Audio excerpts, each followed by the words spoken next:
Hi everyone, I am Rebecca from ChemKnits, and the ChemKnits Creations Black Friday sale starts now with dozens of skeins up to 25% off, some really fun bundles, and a very special buy one, get one for a discount deal. If you purchase a skein of yarn that you're about to watch me dye in this video, you have the option to add on a mystery skein of yarn for just $12.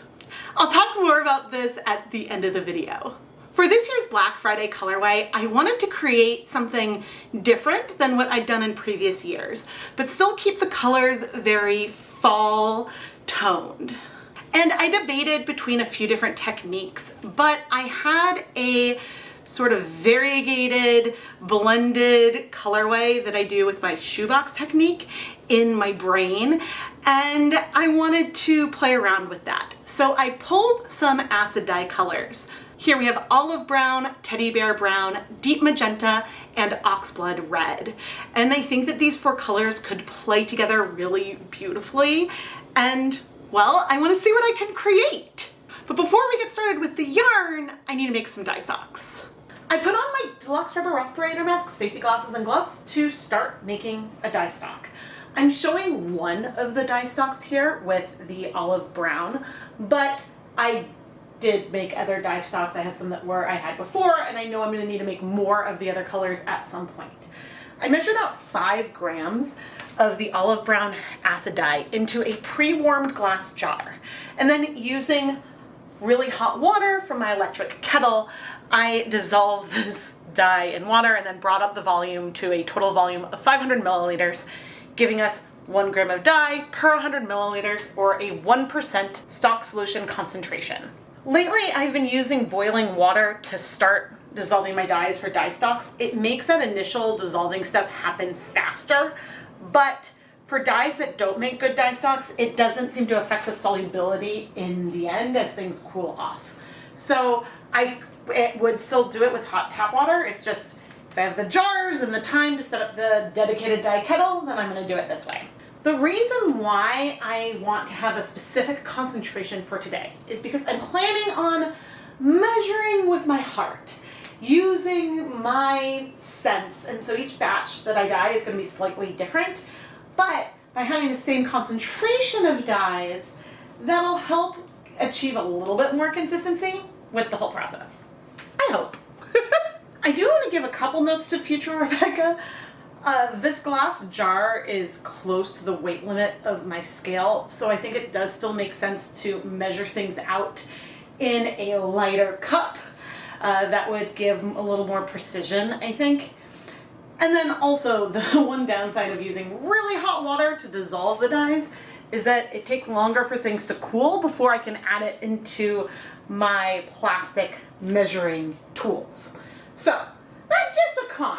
I know I made a mess, but look how pretty olive brown breaks with that little hint of green. I have 2 shoe boxes here on the counter, each with 8 cups of water, and I'm going to bring over the yarn for our prototypes. Here I have some Swish DK that is 100% Superwash merino wool. And then in this other shoebox, I'm bringing over 2 skeins of Knit Picks Stroll fingering weight yarn, 75% Superwash merino wool, 25% nylon. And I will have links and affiliate links down in the video description if you want to learn more about the yarn bases or any of the other tools and equipment I'm using for my videos, as a lot of these things are on sale for Black Friday. In addition to the sale going on in my own shop, you can get huge discounts on bare yarn this weekend. Knit Picks has a 30% off coupon that goes through Tuesday, December 3rd. You can use the code KPBlack30 for 30% off your purchase, and this stacks with bulk bare yarn. And so if you buy a 20 pack of bare yarn, that's already 15% off. You add on an additional 30% discount, and it's an amazing, amazing deal, and they've never gone this big for Black Friday before. You can find my Knit Picks and crochet.com affiliate links down in the video description, and I will earn a commission if you make a purchase through one of those links. The coupon code for crochet.com is just crochet30. Okay, I know this is our prototype. I have a little less of the oxblood red than I think I'm probably gonna want, But you know what? We're measuring with our heart. We're gonna have to make more for the next batch. Oh gosh. But let's add some red, and this is not that much. I'm working with what I have. Oh man, I thought I had a bit more, but it's fine. It's fine. Okay, here's our new stock of our olive brown. We'll add a little more on this one. Oh dear. I am not being, I'm being very messy today. It's funny, this is not the order I thought that I was gonna put things in, but I guess we'll do the pink next.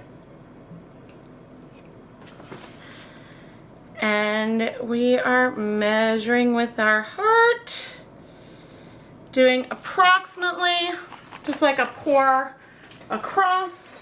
I figured I wanted to see if I liked this before I went ahead and measured out more dyes. Okay, and then the teddy bear brown is going here along that bottom. So the only one that maybe I would have wanted a little more for was that red, but I think that this is really, really fun so far. Very red. And yeah, I guess I just want to let this sit for, let's go ahead and do 20 minutes. The reason why I want to let things sit for 20 minutes is because we may have some of these colors spread. Some of them may not spread, but it's going to give some time for the colors to sink in, move around a little bit before I lift, remove, and move the yarn around myself to sort of blend these colors more. So we'll be back 20 minutes later, and I can tell that the dyes did spread by looking at the sides. So I would say over here, the red didn't go all the way down, but over here, the red and the pink have both moved down a little bit more. But let's go for it and see what we see, if these are the colors, the way I want the colors to be. If I'm gonna want things darker, lifting it up, and then moving it back in. Ooh. Ooh, this is pretty. I think the one note I have is that I would like to break up the pink and the red a little bit. And so what I'm gonna do here, because, I haven't added any acid yet. What I'm gonna do is take a little bit more olive brown and add it here in between the red and pink. Not because I want things to be more brown, it's just I want things to be broken up a little bit more. And so I'm gonna wait, because I'll move this one around again. I'm gonna wait 10 more minutes before we move this one. Maybe I'll remember to add acid first. And then we'll move it. Because right now it was very like brown at both ends, and then a lot of the browns struck, and then like reds all the way through the middle, and so I think I just wanted to break that up a little bit. So we'll be back. Okay, I mean, this is the thing. You can always edit colors based on what you're seeing. But let's add 1, 2, 3 tablespoons of white vinegar here. And then I'm gonna lift. Ooh, that is so pretty, and it's so surprising and not what I expected, that reds were gonna be the dominant thing left. Those browns are all striking way faster than I expected. That is cool. I may adjust the placement even more, knowing that that's the color that spread the most. But honestly, this time, because the other one I hadn't lifted up yet, this time I have more breaks in the color, probably because when I added that brown, I hadn't already lifted things yet. And we can feel that brown in here. This is still gorgeous. Did I add acid in here? Oh no. I'm pretty sure I added acid in here. Oh, I'm gonna have to go back and watch the replay. But I will say that after adding acid, this is clearing really, really quickly, which means that we may not even need to sit for 24 hours. While I go back and double check the replay, what do I mean by 24 hours? When I cold process yarn, I let things sit overnight, sometimes outside, sometimes indoor at room temperature, to let the colors slowly bind to the yarn. This allows me to set up more dye baths all at once, whereas otherwise I would have to wait for a kettle on the stove to finish, and I'd be limited more by how much yarn I can dye at any given time. It is faster for me from a hands-on perspective to set things up, let it sit overnight, and then come back the following day and steam set things for 30 minutes just to make sure all those colors are really well set. Than it is to do things sort of smaller one at a time. Plus, it allows me to get a little bit more consistency, at least day to day. Because today I'm measuring with my heart. I have a feeling that we'll see similarities between day 1 and then day 2. But now I know, at least I was wondering, did I add acid to that dye bath before I moved it? Let's go see. Replay says I did add acid. I did. Okay, that makes me feel a lot better. But yeah, there's still more color in with our DK yarn than we have in with the stock yarn that has almost cleared. But don't forget that this did move around more even without acid versus this one. So I'm gonna wait 10 minutes because I'm curious to see if I'm gonna feel that color lightening like I did over here. And so this is just for science. Otherwise I'd pop the lids on now and set them aside to wait until tomorrow. But I'm loving this like cranberry and chocolate feel I'm getting from the yarn. Oh, I'm happy. Okay, let's see. It's funny, I see some like orange notes, but I do feel it's not as light as this one, but things are getting lighter. Which, I mean, is honestly a very good thing. Now, there are some differences because, and I bet I'll forget this later on because I remembered to add acid here before I moved things around. I think that this is the direction that I want to follow, but maybe with a couple of tweaks. So now, I'm gonna pop some lids on here and set these aside for about 24 hours. Most of the color is in the yarn, but I'll do a big round of steaming tomorrow morning. For the next round, I set up 4 shoe boxes with a few different yarn types. I've got more Stroll fingering weight yarn. We also have some Stroll Sport. And then finally over on the very far right, I have a gloss fingering and gloss DK. Those yarns are not Superwash. They are 70% merino wool, 30% silk, but I wanted to see what I would think of this colorway on that base as well. And then I proceeded to dye with my heart and add our colors on. You may notice that I did a slightly different pattern this time, bringing more of the browns into the middle versus the ends, but overall things were very similar. After I added all the dye, I waited 20 minutes before coming in, adding some acid, lifting the yarn and lowering it back into the container. Now, we may have some variation here because of the different yarn bases, the different yarn weights, but also don't forget, I'm not measuring out the amount of dye and using the exact same amount of dye in each one. And so my pores of dye give a variable here that can lead to some variation. And also the way the yarn is scrunched in the containers and things like that can adjust what we're seeing as well. But overall, I'm really happy with this very muted fall warm colorway. And I hope that you like it too. It is the next morning, and here I have the 2 prototypes. I have one skein from our second batch, and then I have the silk from our second batch, just to show how different that appears. And we may not be able to keep track of the prototypes versus everything else later on, but for now, we will. But now I'm gonna remove the yarn so that way I can go ahead and steam set things. And almost all of the color is in our yarn. I say almost because we have a hint of like a yellowish color in this one. Yeah, but not over here. I mean, I guess we could have some variation just based on how I guess there's also some variation based on how much I pour in each one.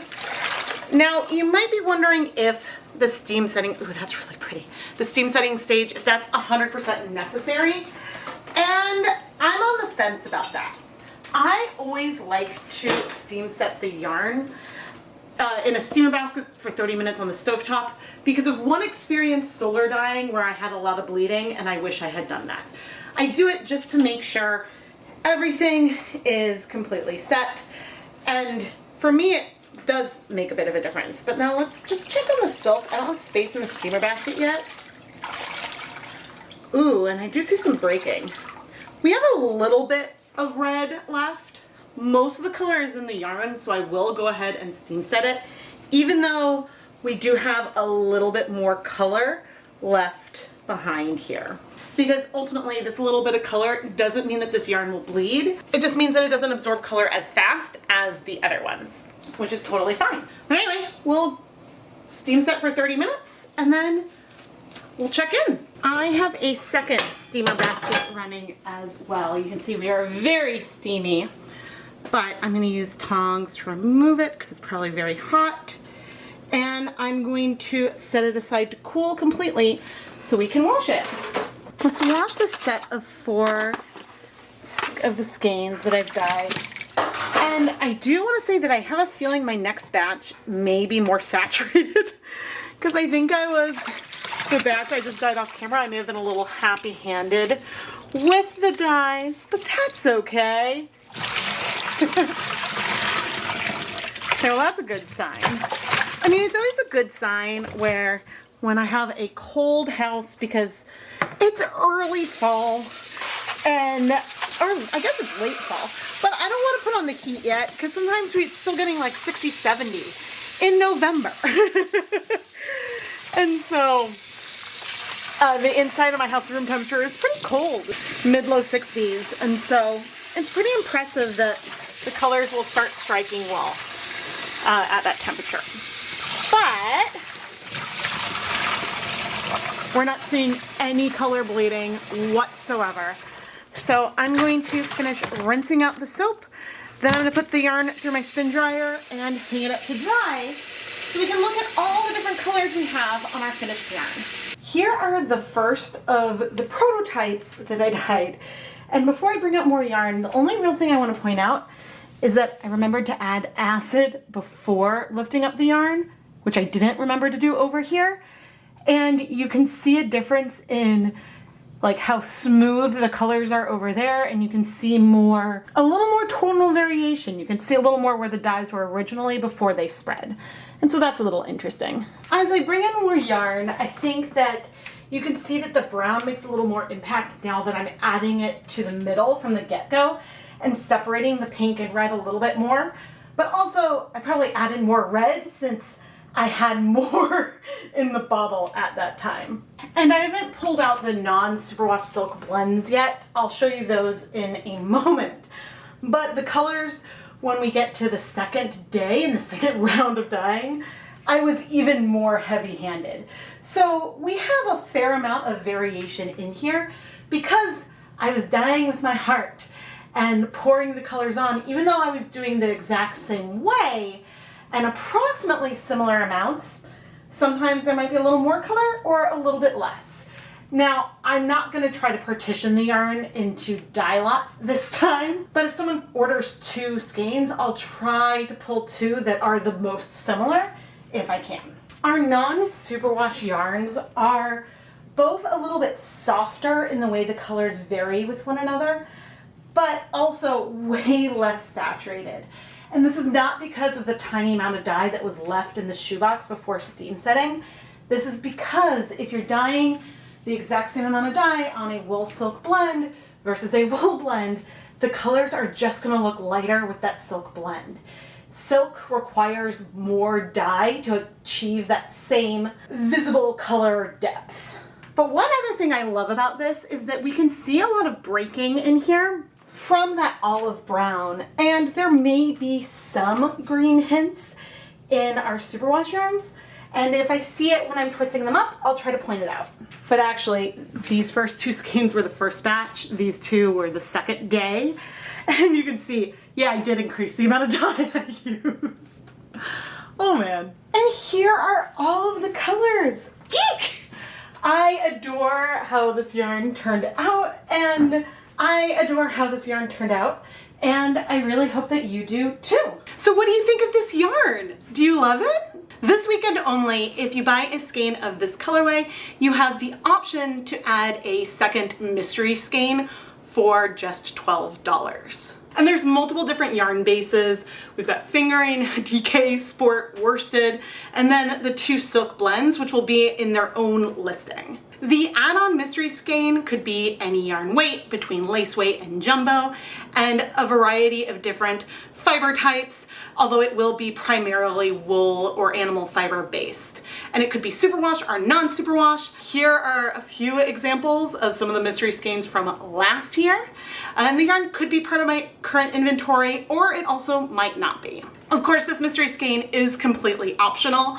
I'll wrap it up in just some tissue paper, so that way you can have a little unwrapping moment if you choose to get the mystery skein. There are a couple other fun mystery bundles. There's some other really fun mystery bundles, such as a stitch marker bundle. All of these have a lobster claw progress keeper, and I have so much fun making these.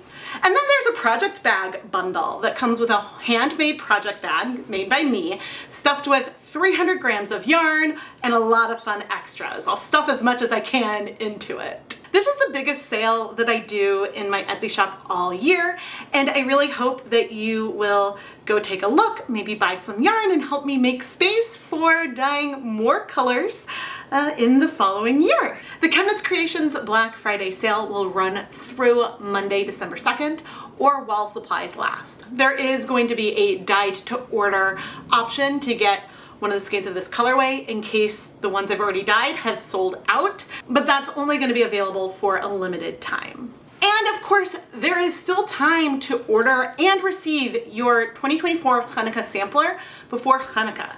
Hanukkah starts really late this year, December 25th. And each night of this holiday, I will share a new yarn dyeing video featuring different techniques, different colorways, and the samplers have these mini skeins wrapped up, so that way you can unwrap them and see the yarn for yourself while you're watching the video. I'll do my best to get these orders out as fast as possible, so that way there's the best chance that you can receive them in time for Hanukkah to begin. Now, along with the sale, I did add a very special item, and that is some full skeins of the 2024 Hanukkah yarn colorways on sock yarn. So you can get a 100-gram skein of one of the colorways dyed in one of the nights. And that's available now. I am Rebecca from ChemKnits, and thank you so much for watching.